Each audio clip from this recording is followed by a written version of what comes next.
మీరు ఒకవేళ సెన్సిటివ్ అయితే ఈ వీడియో అస్సలు చూడొద్దు. అసలు ఈ విషయం తెలిసాక ఇంత భయంకరంగా ఉంటుందా అని షాక్ అయ్యాను. స్లీప్ పారాలిసిస్ మీద నా ఒపీనియనే మారిపోయింది. ఈ వీడియో మొత్తం చూసాక మీరు కూడా అదే అంటారు. స్లీప్ పారాలిసిస్ అనేది ఒక టెంపరరీ స్లీపింగ్ కండిషన్. ఇది అయినప్పుడు మీరు మెలకువలోనే ఉంటారు, కానీ మీరు మీ హ్యాండ్స్, లెగ్స్ అండ్ హెడ్ ని మూవ్ చేయలేరు.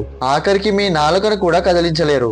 మొత్తానికి ఇది మీ బాడీలో మిమ్మల్ని ట్రాప్ చేసినట్లు ఉంటుంది. స్లీప్ పారాలిసిస్ ఎక్స్పీరియన్స్ చేసిన వాళ్ళు చెప్పింది ఏంటి అంటే, ఒక పెద్ద షాడో రూమ్ కార్నర్ లో ఉంది, ఒక దయ్యం సీలింగ్ పైన పాకుతుంది, ఒక డార్క్ షాడో చెస్ట్ పైన కూర్చుంది. అలా కూర్చున్నప్పుడు నేను సరిగ్గా గాలి కూడా పీల్చుకోలేకపోయాను. ఎవరో చెవిలో మాట్లాడినట్టు అనిపించింది. ఫుడ్ స్టెప్స్ బెడ్ దగ్గరకు వస్తున్నట్లు అనిపించింది అని చెప్పారు. అండ్ ఇవన్నీ నిజంగా జరిగినట్లే ఉన్నాయంట. స్లీప్ పారాలిసిస్ 30 సెకండ్సే ఉన్నా కానీ అది 30 మినిట్స్ లా అనిపిస్తుంది. అంటే టైం చాలా స్లోగా రన్ అయినట్లు అనిపిస్తుంది. ఈ పరిస్థితి మనకు వస్తే ఎలా ఉంటుందో ఒక్కసారి ఊహించండి. ఇలా ఎందుకు అవుతుందంటే నిద్ర సరిగ్గా లేనప్పుడు అండ్ స్ట్రెస్ లెవెల్స్ ఎక్కువ అయినప్పుడు.